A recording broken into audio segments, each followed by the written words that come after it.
हूँ अलमे अलमदार थाम के, दरिया को पास रख मुझे सहरा कबूल है। क्या क्या?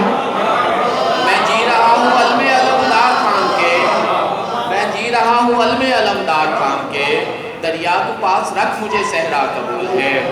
बहुत नवाजिश। एक छोटी सी नज़्म आपकी मोहब्बतों की नज़र। नज़्म का उन्वान है सवाल। दादाजी फरमाते थे, मुझसे पूछो, हंसते बसते घर आंगन को छोड़ के चलना, हिजरत करना कितना मुश्किल होता है। मुझसे पूछो, मुझसे पूछो, जिनकी खातिर लड़ मरने को दीन समझना, उनसे बचना, बचकर चलना कितना मुश्किल होता है।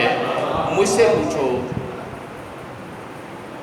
कंधे पे बंदूक उठाए मीलों मीलों हफ्तों सालों चलते रहना कितना मुश्किल होता है। क्या क्या? मुझसे पूछो, 70 साल बाद ये बूढ़ा मुझसे कहता रहता है, इल्मे रियाजी खोल के देखो, कायदे कुलिये और किताबें पढ़ के बताओ, एक लकीर की कीमत आखिर कितनी सदियां होती हैं।